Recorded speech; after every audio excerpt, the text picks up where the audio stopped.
തിരുവനന്തപുരത്ത് IB ഉദ്യോഗസ്ഥ ട്രെയിനിന് മുന്നിൽ ചാടി ജീവനൊടുക്കിയ കേസിൽ സഹപ്രവർത്തകരായ IB ഉദ്യോഗസ്ഥൻ സുഗാന്ത് സുരേഷ് ഒളിവിലാണ്. യുവതിയുടെ മരണത്തിൽ IB ഉദ്യോഗസ്ഥന് പങ്കുണ്ടെന്ന ആരോപണം ശക്തമായതോടെയാണ് ഇയാൾ ഒളിവിൽ പോയത്. പ്രാഥമിക അന്വേഷണത്തിന് ശേഷം സുഗാന്തിനെ കേസിൽ പ്രതി ചേർക്കുന്ന അവസ്ഥയാണുള്ളത്. ഇതോടെ മുൻകൂർ ജാമ്യാപേക്ഷയുമായി സുഗാന്ത് ഹൈക്കോടതിയെ സമീപിക്കുകയും ചെയ്തു. താൻ യുവതിയുമായി പ്രണയത്തിലായിരുന്നു എന്നാണ് ഹർജിയിൽ സുഗാന്ത് ചൂണ്ടിക്കാണിച്ചത്. താൻ കാരണമല്ല യുവതിയുടെ ആത്മഹത്യയെന്നും സുഗാന്ത് ഹർജിയിൽ പറഞ്ഞു. അതേസമയം ഹർജിയിൽ മാതാപിതാക്കൾക്കെതിരെയാണ് സുഗാന്ത് ആരോപണം വഴിതിരിച്ചുവിടുന്നത്.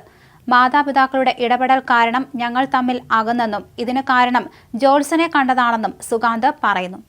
മാതാപിതാക്കളുടെ സമീപനത്തിലെ സമ്മർദ്ദം മൂലമാണ് യുവതിയുടെ ആത്മഹത്യയെന്നാണ് സുഗാന്ത് വാദിക്കുന്നത്. IB ഉദ്യോഗസ്ഥനായ 23-കാരിയുടെ മരണത്തിൽ തനിക്ക് യാതൊരു പങ്കുമില്ലെന്ന് സുഗാന്ത് ഹർജിയിൽ പറയുന്നു. മറിച്ച് വൈകാരികമായും മാനസികമായും ഏറെ അടുത്തവരായിരുന്നു തങ്ങളെന്നും വിവാഹം കഴിച്ച് ഒരുമിച്ച് ജീവിക്കാൻ ആഗ്രഹിച്ചിരുന്നു എന്നും ഹർജിയിൽ പറയുന്നു. യുവതി ഇക്കാര്യം വീട്ടുകാരെ അറിയിക്കുകയും തന്റെ മാതാപിതാക്കൾ യുവതിയുടെ വീട്ടിലെത്തി വിവാഹകാര്യങ്ങൾ സംസാരിക്കുകയും ചെയ്തുവെന്ന് ഹർജിയിൽ പറയുന്നു. എന്നാൽ ജ്യോതിഷയുടെ അഭിപ്രായം ഇക്കാര്യത്തിൽ തേടാനായിരുന്നു യുവതിയുടെ വീട്ടുകാരുടെ തീരുമാനം. ഈ തീരുമാനമാണ് എല്ലാം തകിടം മറിച്ചതെന്നാണ് സുഗാന്ത് പറയുന്നത്. ജ്യോതിഷയെ കണ്ടതിനു ശേഷം എന്താണ് പറഞ്ഞത് എന്നതുൾപ്പെടെ ഒരു കാര്യവും പറയാൻ യുവതിയുടെ വീട്ടുകാർ തയ്യാറായില്ല. മാത്രമല്ല താനുമായി എന്തെങ്കിലും വിധത്തിൽ ബന്ധം പുലർത്തുന്നതിനെ രൂക്ഷമായി എതിർത്തു. മൊബൈൽ നമ്പർ പോലും ബ്ലോക്ക് ചെയ്ത് തമ്മിൽ ബന്ധപ്പെടാതിരിക്കാൻ യുവതിയോട് നിർദ്ദേശിച്ചു. എന്നാൽ മാതാപിതാക്കളുടെ ഇത്തരം സമീപനത്തിൽ നിരാശയായ യുവതി തനിക്കൊപ്പം നിൽക്കാനാണ് തീരുമാനിച്ചത് എന്നാണ് സുഗാന്ത് പറയുന്നത്. ബന്ധം തുടരാൻ തീരുമാനിച്ച് ഇരുവരും ചേർന്ന് നെടുമ്പാശ്ശേരി വിമാനത്താവളത്തിനടുത്ത് വീടെടുത്ത് ഒരുമിച്ച് ജീവിക്കാൻ തുടങ്ങിയെന്നും ഹർജിയിൽ പറയുന്നു. പതിവ് പോലെ ജോലിക്ക് പോയ യുവതി തന്നോട് ജോലി കാര്യങ്ങളെക്കുറിച്ച് സാധാരണ സംസാരിക്കാറുള്ളതുപോലെ സംസാരിച്ചെന്ന് സുഗാന്ത് പറയുന്നു. എന്നാൽ മറ്റൊരു വിവാഹത്തിന് നിർബന്ധിക്കുന്ന മാതാപിതാക്കളുടെ സമ്മർദ്ദത്താൽ യുവതി വളരെയധികം ബുദ്ധിമുട്ടിയിരുന്നു എന്ന് പിന്നീട് വ്യക്തമായിരുന്നു.